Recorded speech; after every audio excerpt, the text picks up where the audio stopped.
ওকে, so এইখানে আয়রনের, আচ্ছা এটা তো দেখানো লাগবে না, এটা তো খুবই সহজ, এটা তো পারবা। এইখানে জাস্ট তোমাকে কি করতে হবে, সমান্তরিত সমীকরণ থেকে পটাশিয়াম পারমাঙ্গনেটের মোল সংখ্যা ইউজ করে ফেরাস সালফেটের মোল সংখ্যা, তারপরে দেন আয়রনের ভর। পারবা না এটা? সহজ খুবই। পারবো। ওকে।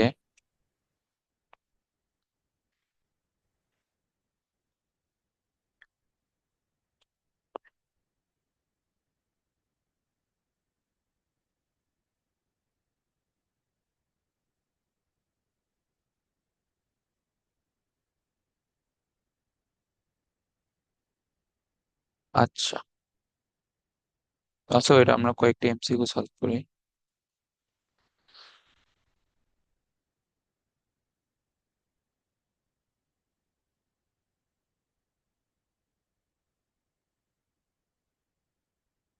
আর তোমার কাছে তো গাইড আছে, সো গাইড থেকে সৃজনশীল গুলো সলভ করবা, এবং আমি এখন টেস্ট পেপারের পিডিএফ দিয়ে দেবো, ওইখান থেকে সলভ করিও।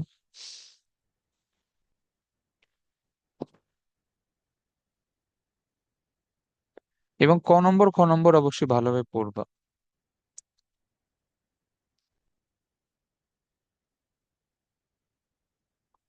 মানে মোটামুটি প্রিপারেশন থাকলে কিন্তু এবং ঘ নম্বর পারা যায়, কিন্তু খ ওই তোমার মোটামুটি প্রিপারেশন থাকলে এই উল্টাপাল্টা লিখে দিয়ে আসলে কিন্তু নাম্বার দিবে না।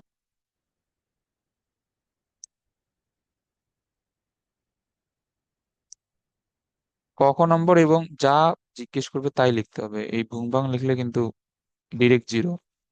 আর এবং ঘ নম্বর তাও এক দুইটা সূত্র ঠিক লিখলে, বা তোমার ক্যালকুলেশনে যদি ভুল হয় সূত্র ঠিক লিখে, তাও নাম্বার টাম্বার দেয়, বাট এই সুযোগ তো আর খ নম্বরে নাই। কি ব্যাপার, লোড হয় না পেজ?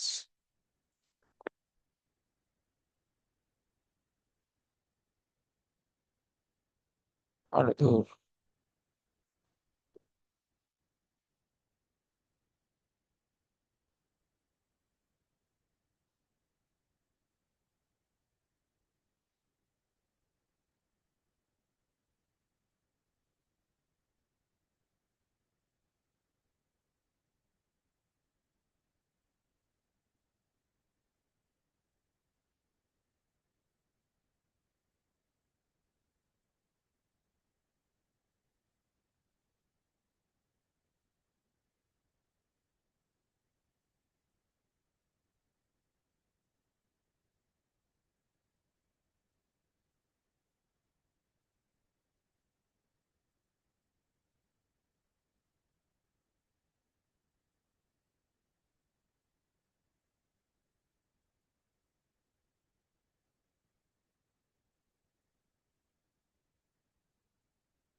কে?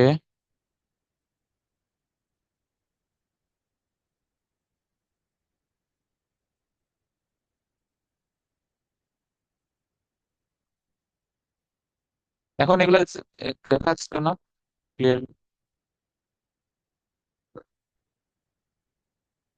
হ্যাঁ, যায়। ওকে। আচ্ছা এইখানে 31 নম্বর এমসিকিউ এর জন্য একটা জিনিস এটা লিখে রাখো।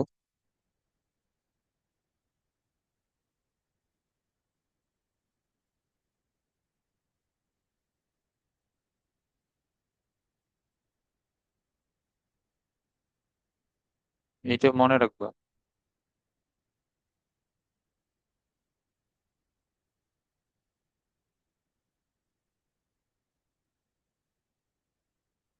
আমরা আমরা ঘনমাত্রার এই কয়টা প্রকারভেদ শিখছিলাম? তিনটা। এর মধ্যে মোলার ঘনমাত্রা তাপমাত্রা নির্ভর, এবং লাল যেটা ঘনমাত্রা এটা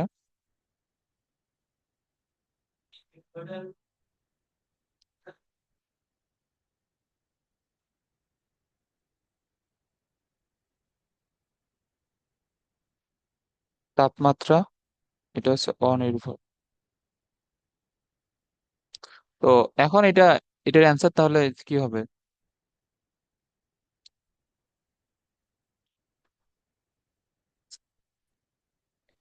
এটা হচ্ছে উম, নাম্বার।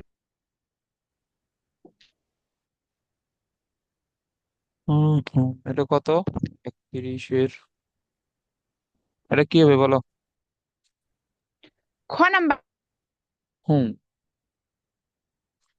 এটা হচ্ছে মিলিমোল পার লিটার। কারণ হচ্ছে মিলিমোল থাকুক আর মাইক্রোমোল থাকুক বা ন্যানোমোল থাকুক, মোল ডিভাইড বাই লিটার মানে এটা হচ্ছে তোমার মোলার ঘনমাত্রার একক। সো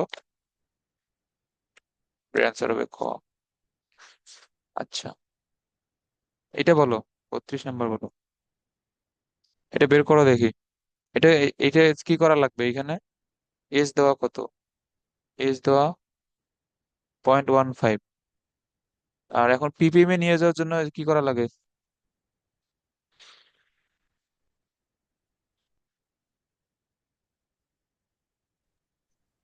করা লাগবে আণবিক গুণ করা লাগবে। হুম, এরপর আচ্ছা,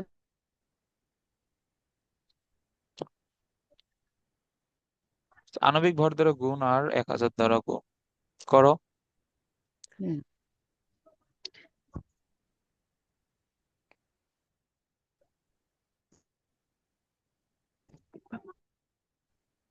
0.15 ইন্টু আণবিক ভর হবে কত? সোডিয়ামের 23, 23 × 46 প্লাস সালফারের 32, না সরি, সালফারের একটার জন্য 32।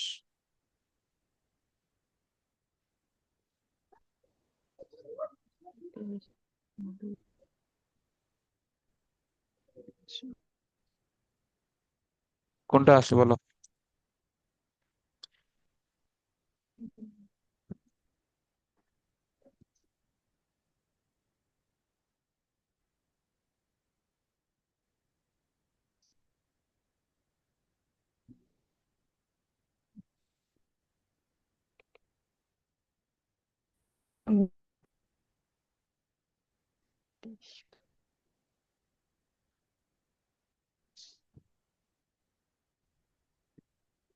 এটা এখনো পারো নাই?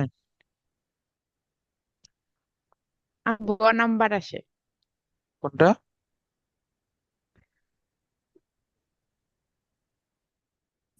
কোনটা আসে আবার বলো।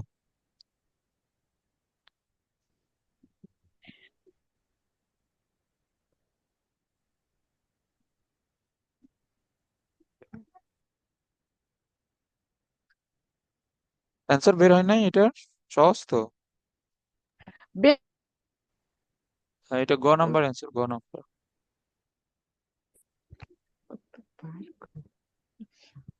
ওকে, তো এটা কি হবে? এটা তো আরো সহজ। এটা করো, 33 নম্বর করো।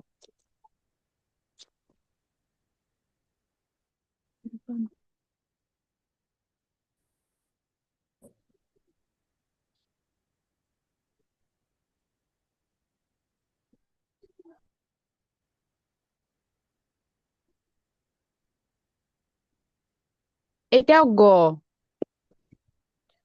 ক, দাঁড়াও দেখি। এটা কয় নাম্বার? 33, 33 অ্যান্সার কত? গ, হ্যাঁ। এগুলা সহজ।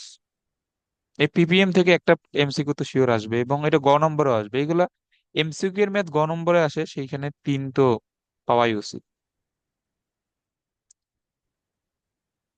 এরপরটা বলো।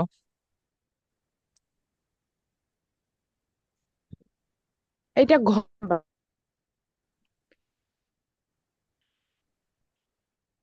এটা কোনটা? এটা কত? ঘ। 34-এর ঘ, হ্যাঁ। এরপরে এটা 35।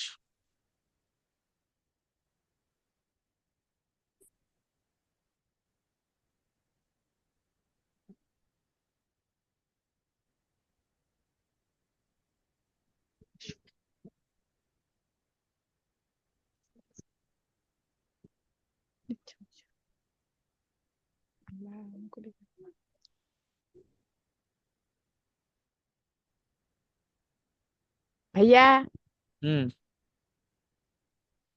বলছি আমি ক নাম্বার। ও আচ্ছা। আর নেটের প্রবলেম, কি অবস্থা! নেট এত সমস্যা, এটা মিলিগ্রাম পার লিটার না? হ্যাঁ। হুম। আচ্ছা, এগুলা তো, এগুলা করতে পারবা, এগুলা তো দেখে লাভ নাই, এগুলো পিপিএম, এত গ্রাম এত দ্রবণার কোন সূত্র? আচ্ছা, এটা করো, ওই যে 39 করো।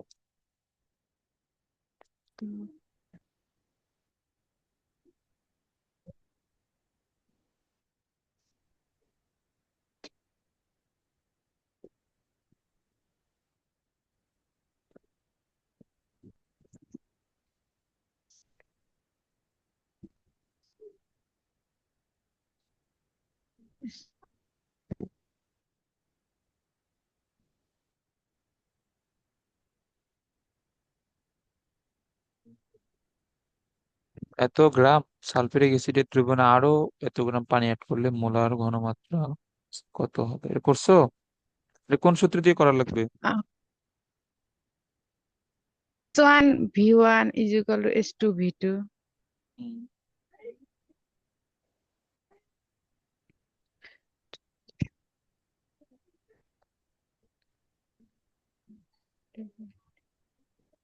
S1 V1 = S2 V2।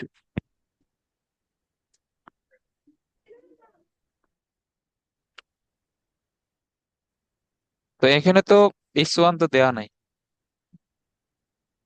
V1 S1 দেয়া আছে। one. হ্যাঁ। S1 one. অ্যান্সার 39। 39-এর অ্যান্সার, অ্যান্সার কত আসছে সেটা বলো। Oh, আসে।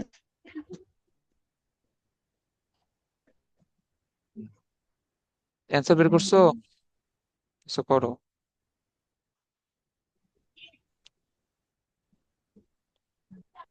এ এটা আসে, এক আসে অ্যান্সার।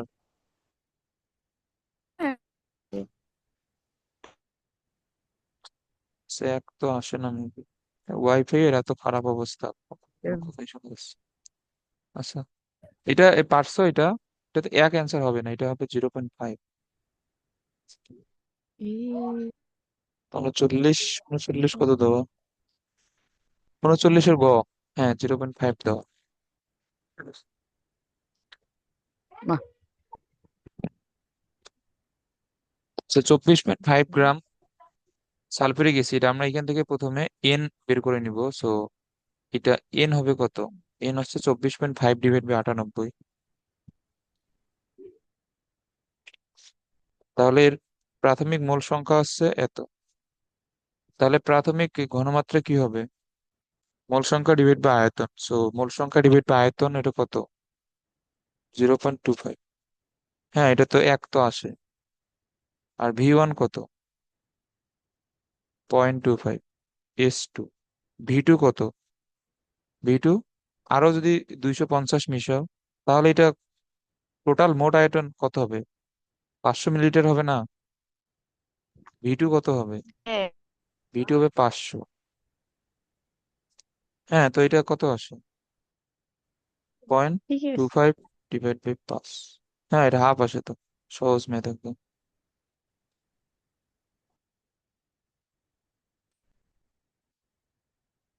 ওকে, এই যে প্রাইমারি স্ট্যান্ডার্ড, সেকেন্ডারি স্ট্যান্ডার্ড, এইটা এমসিকিউ মেবি এবার মেডিকেলে আসছে। মেডিকেলে বই থেকে ডিরেক্ট এমসিকিউ আসে। আচ্ছা, তোমার তো এগুলো মুখস্থ জিনিস। আচ্ছা, এটা এই যে কোন প্রমাণ দ্রবণের ঘনমাত্রা সময়ের সাথে পরিবর্তিত হয় বলো তো, প্রাইমারি নাকি সেকেন্ডারি? সময়ের সাথে পরিবর্তন।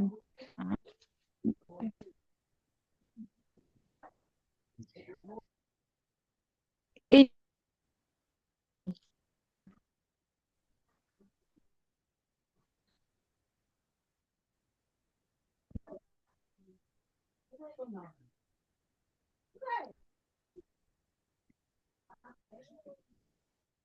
এটা প্রাইমারি হবে না সেকেন্ডারি হবে এটা, সময়ের সাথে সাথে যেটা পরিবর্তিত কি হয়? হবে?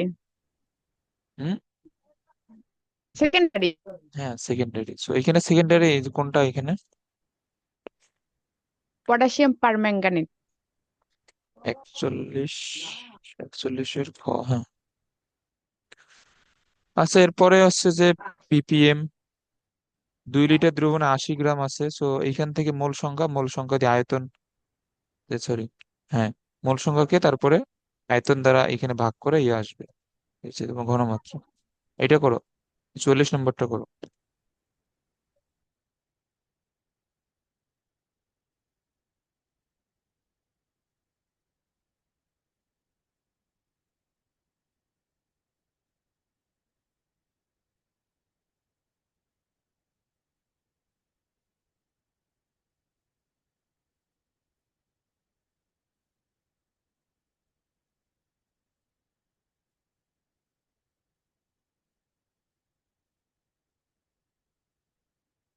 এই যে 5% W/V দ্বারা কি বোঝায়? গ্রাম, মানে ডাব্লুর মান 5, মান হচ্ছে 100।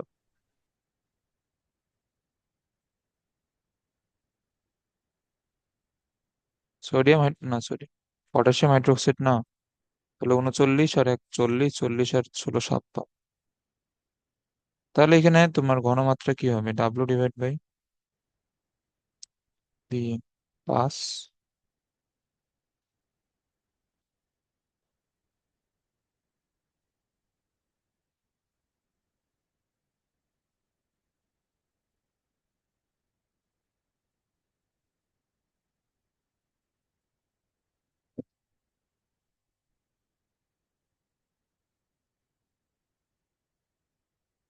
893।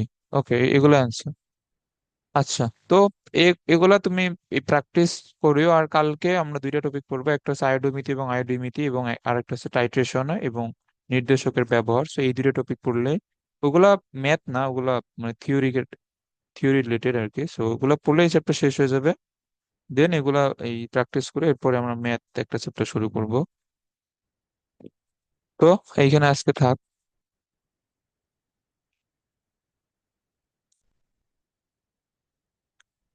ঠিক আছে, আর আমি এই টেস্ট পেপারে পিডিএফ দিয়ে দিব এখন। যতগুলো সৃজনশীল সলভ করা সম্ভব সবগুলোই সলভ করবা। আর ক খ সহ অবশ্যই, না হলে সৃজনশীল সলভ না করলে কিন্তু ক্লিয়ার হবে না। খালি আমি ক্লাসে যেগুলো করাইছি সেগুলোর আশায় থাকা যাবে না। এই সৃজনশীল এমসিকিউ ক খ অনেক বেশি বেশি সলভ করতে হবে। তো ঠিক আছে।